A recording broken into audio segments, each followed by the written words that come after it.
Well, hello folks. Hope you're all doing amazing today. I don't know if you noticed, but I'm not in the studio right now. I'm currently traveling where only Carmen Sandiego knows.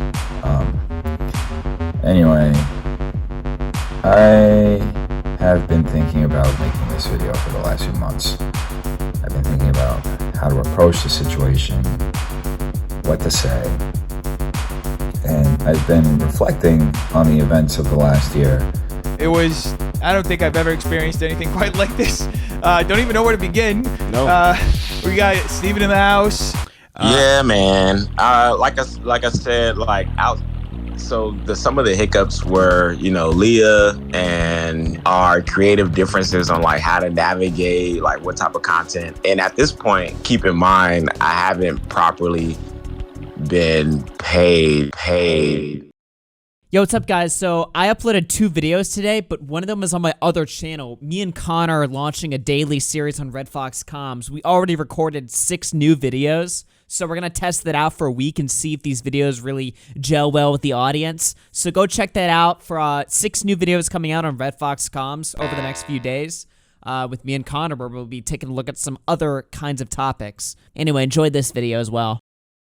So it should surprise absolutely nobody that Def Noodles is running around begging for attention again, this time in the form of sending everybody he's ever had problems with all the way up to the Ace family, all the way to the bottom of the list like Tipster. You know what I mean? He's reaching out to everybody and trying to make amends with the whole community that he's wrong. And while some commentators are arguing, actually giving him some benefit of the doubt as to whether or not his intentions are noble here, well, I gave it 10 minutes of fucking research and immediately found Def Noodles was totally not just lying, but also doing this to run cover-up due to the fact that his ex-employees and ex-best friends are now exposing him for not properly paying them when they were promised pay. Corey, Liana, Tiana, fucking, Steven, everyone is upset with Def Noodles. They're all against him now. It's not just people on YouTube that are picking on him now. Now all of a sudden it's his real life world, the people that he was running his beloved comedy club with, and really the people that were the visionaries and the brains of his whole operation completely turned on him. And I'm here to say, if you're someone, a YouTuber, a fellow commentator that also got a DM from Def Noodles, and you're actually giving him some sort of benefit of the doubt that maybe, he's turned a new leaf or he's interested in being an honest and good faith actor, actually fucking all right, because this guy is not your friend. He's lying, and we're going to show you his lies. Keep watching the video.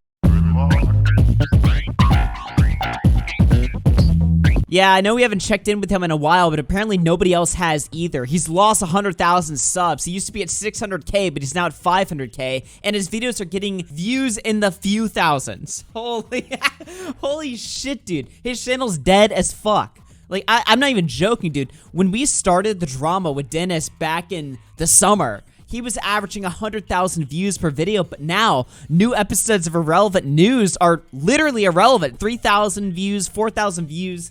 I mean, these are numbers that are not making him any money. I mean, these are the numbers of homelessness right here. It's actually insane, and honestly, it almost looks unnatural just how much his channel has suffered from the drama. I know Dennis made a lot of mistakes and he took L after colossal L, but usually channels aren't killed this much. But if you take a look at the content that he's uploading on the channel, it's not just because of the drama that's the reason why he's scared all of his subs away. It's because the content itself is lazy. It's just him sitting on his ass, finding something, scraping Twitter for, bottom of the barrel topics that aren't interesting to his audience. He's not the LA news guy anymore. He's not updating you with, your useless tidbits about, celebrity drama and their, daily lives and shit like that. Instead, Dennis is just finding shit on Twitter to pretend to get mad at, to preach to his few remaining 1,000 followers. It's pathetic. Not as pathetic as this video, though. Boy, are we craving attention. And yeah, I know, it's working, Augie, because you're reacting to it. You know what? Sure, I'll give in. I'll bite. Let's give him that attention that he's so ordered. Is unbecoming in that not only do I regret, but I don't believe fully represents the kind of person that I am. Actually, never mind. This video fucking sucks. What is this? He's out of rehab or something, begging now, doing these company statements here. My actions over the summer do not represent who I am. They do. Your actions over the summer were the actions of an impulsive man-child with a negative IQ. I mean, your actions lined up with exactly who you are.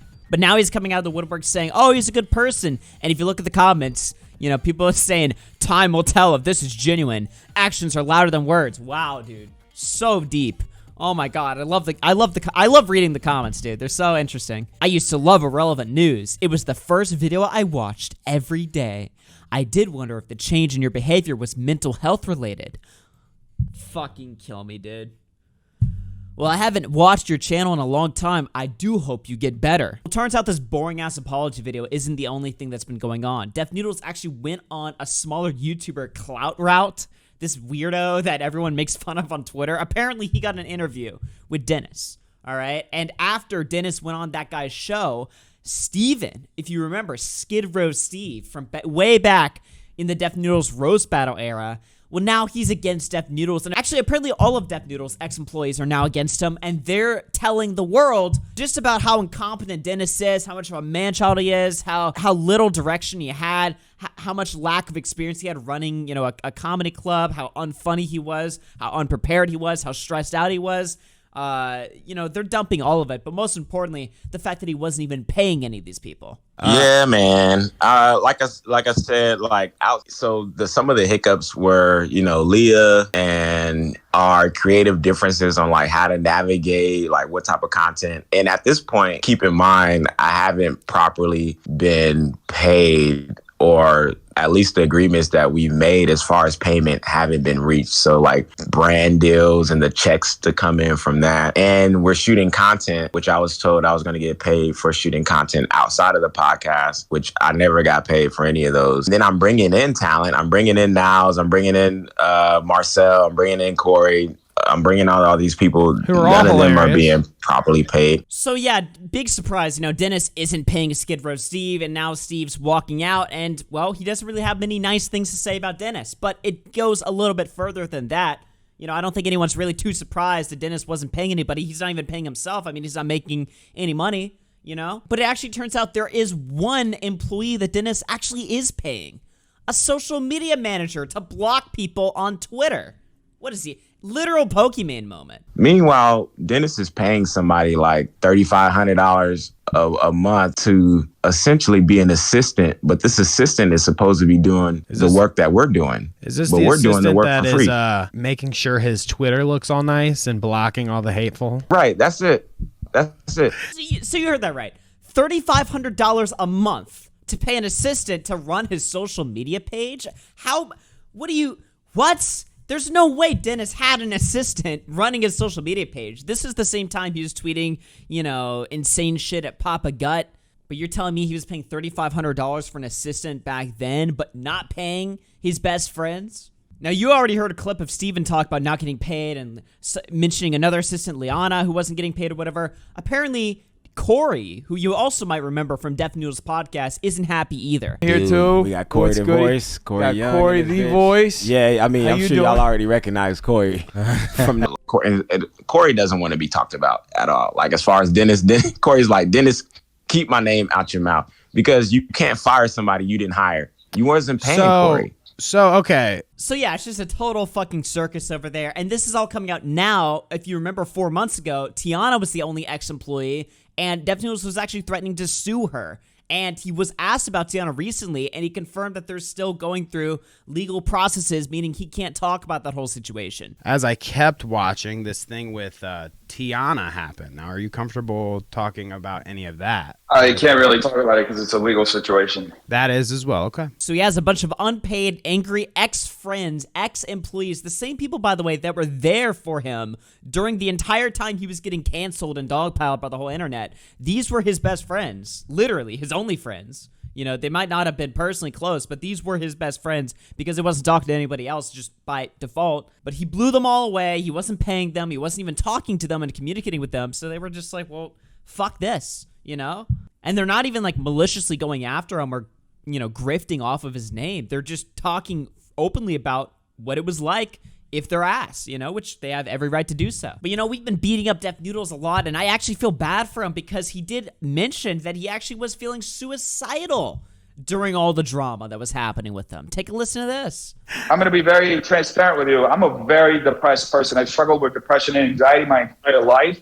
And there I've never had as many moments last year as I've had in my entire life where I was just like, I got very close to just offing myself. Like, so I just had to, at some point, just like have these systems and separate myself from it so I didn't just end everything. So that's really what it is at the end of the day. It's nothing personal. It's just so I don't end up killing myself. So, Jeez, dude. Like, this is just insane. Now, you guys heard me mention at the beginning of the video that I got a DM from Dennis. Well, you want to take a look at that DM? Let's take a look at it right here. This is the DM Dennis sent me. Hey man, I know we haven't gotten along in the past, but have taken some time to think about everything that has happened in the last couple years. So I'm reaching out to see if you'd be interested in talking things through, maybe even bearing the hatchet. No pressure, and I absolutely understand if this is something you wouldn't like to do. We can do it off camera. Take care. I also just love how vague this DM is. You know, supposedly Dennis is sending me this message so that, you know, he can demonstrate that he's open to rebuilding the bridge and having a good faith conversation and addressing everything, but he says nothing. He doesn't even talk about our history together. Like, you know, the time he made a cancel threat on me that called me fascist and alt-right and tried to cancel me. Or the time he tried to get me banned. It was liking tweets calling for me to get deplatformed. He doesn't go into any of our history at all. The time he's, you know, falsely accused people of fucking rape and then, like, claimed that we were lying when we called him out. I mean, he's done so many horrible things, right? But he doesn't get into anything. I don't even know if he remembers these things because his brain is so coked out. Maybe it's just not in his fucking memory. But he thinks he can send me this generic-ass DM and I'm supposed to see this and be like, damn, let's talk. You know, it's like, no, you... Especially not with this effort. Now, like I said before, he sent this to a lot of people in the commentary community, outside of the commentary community. I mean, he reached out to everybody. You know, Rich Lux, the Ace family, Tipster, any random person you can think of, you know, big or small, that, you know, Dennis had major problems with. He reached out with this DM to them to try and, you know, rebuild some sort of bridge. And what this resulted in was a lot of people debating whether Dennis is an honest person or not, which is just so fucking cringe, and it misses the point. Instead, I want to take a look at the quote-unquote sincerity and just completely demonstrate once and for all why Def Noodles is still a lying sack of shit, because it took literally 10 minutes of fucking research to figure out that he's totally lying. If you needed evidence somehow that, you know, Dennis, you know, is not worthy of receiving the benefit of the doubt, well, I'll just demonstrate it to you once and for all, because apparently this is something that people are actually debating. So over on his dead livestream channel, where he's literally playing Hogwarts Legacy right now for 23 viewers, and you can't say, oh, Aki, it's a game stream, so of course the viewers are going to be lower than if it was a talk show stream. His talk show streams get 30 viewers. He's only missing 10 people by streaming a game instead of doing his show. So that should really tell you just the state of affairs with his channel there. It's just, it's beyond dead. It's a zombie. Well, in this stream he did 2 weeks ago titled PAX Noodles, Dennis enlisted the help of his subscribers to craft the perfect message so that, you know, people would be more willing to hear him out. Yes, as insane as this is, Dennis claims that, you know, by enlisting the help from his chat, you know, he's being honest, he's being sincere and transparent, and, you know, totally ignoring that it doesn't look like a giant fucking attention grab. But somehow he thinks this is sincere and honest by streaming his apology session. By them seeing or talking about it to your viewers, it will seem more sincere, extending olive branches. Yeah, that's what I'm trying to do. As of the last few, like, weeks and months, like, doing the live stream has really been a source of, like, understanding more of how I, like, not just myself, but, like, how I communicate online and what my actual brand and represents and is and who I am. So I feel like this would help me in this transformation as well. Does that make sense? No, that doesn't make any fucking sense. How old are you? 40, dude? And you're having a fucking, like, breakdown in front of your chat, trying to figure out who you are as a man while you're... What is going... Dude, what the fuck? Well, the first person that he decided to write an apology to was Rich Lux. And you want to know something great? The message that he wrote to Rich Lux was filled with lie. For some reason, nobody pointed this out, probably because they're not paying attention to him. But, I just thought it was interesting nonetheless that this shit, wasn't sticking out like a sore thumb to people. So quickly to bring you up to speed with the Death Noodles beef with Rich Lux. Rich Lux published a clip of Ethan Klein talking about how gay people shit out of their assholes more than straight people or something. Basically, some clip where Ethan was talking about gay people. Rich Lux publishes this clip to criticize Ethan for not understanding how gay people shit properly or some shit like that, right? Gavin McInnes ended up covering it, and a lot of, right-leaning news organizations that love to shit on Ethan ended up picking up the clip and covering it, and because of that, Death Noodles, who runs cover for Ethan Klein all the time, blamed Rich Lux for falling down the alt-right pipeline. I want to congratulate both Rich Lux and Keemstar for falling into the alt-right pipeline and supplying motherfuckers like Gavin McInnes and Tim Stool with the narratives that they want so they can continue to work against progressive causes, which is, at the end of the day, exactly what Rich Lux and Keemstar wanted, right? Obviously, this pissed off Rich Lux because he's a gay guy. He's not a Nazi, so he freaked out and really, was upset at Dennis over this. And it isn't even the first time Dennis has falsely accused somebody of being a Nazi. He did the same thing to John Swan a while back ago. So Dennis, of course, decides to reach out to Rich Lux and try to bury the hatchet, except he lies in his retelling of events. I think the big thing with Rich was I said that it really upset him. I said that when I was covering, which was almost a year ago, but when I was covering that thing, I think it was, what's his name? Gavin McInnes used the clip of, was like criticizing Ethan, and he used the clip of that Rich had posted, and I said that Rich fell down the alt-right pipeline. Now, I think there was a misunderstanding in that, because I didn't actually mean to say that Rich Lux was alt-right, but it ended up sounding like that. So I think that, what's that, Death Noodles? Sorry, you're struggling to keep up the lie you're telling there? Because that's absolutely not what happened at all. I want to congratulate both Rich Lux and Keemstar for falling into the alt-right pipeline and supplying motherfuckers like Gavin McInnes and Tim Stool with the narratives that they want so they can continue to work against progressive causes, which is, at the end of the day, exactly what Rich Lux and Keemstar wanted, right? But should we really be that surprised? Exactly what Rich Lux wanted. So Death Noodles in the past was absolutely making the argument that Rich Lux was directly supplying Gavin McInnes with clips, to fuel the alt-right agenda or whatever. The point is that Dennis is completely fucking lying in his apologies. That means all of his apologies are a lie. So to anyone that was willing to take Dennis seriously, oh no, dude. Yo, real talk, apologies on YouTube are fucking bullshit. If you want your celebrity or influencer of choice to become a new person, then just wait for them to become a new person, and then if they do that, praise them.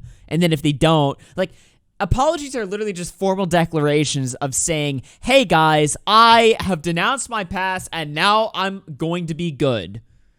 And then everybody debates about whether or not they're going to take that seriously and be like, okay, well, do we think this guy is good now or not?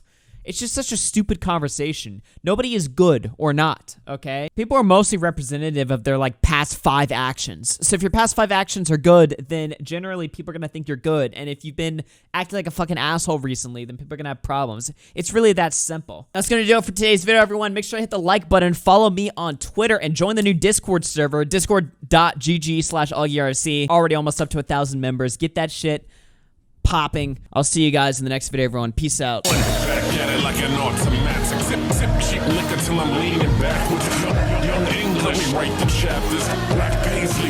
Yes, we go hard. You said we go hard. I said we go hard. You said we go hard. I said we go hard. You said we go hard. I said we go hard. You said we go hard. I said we go hard. The old days were great.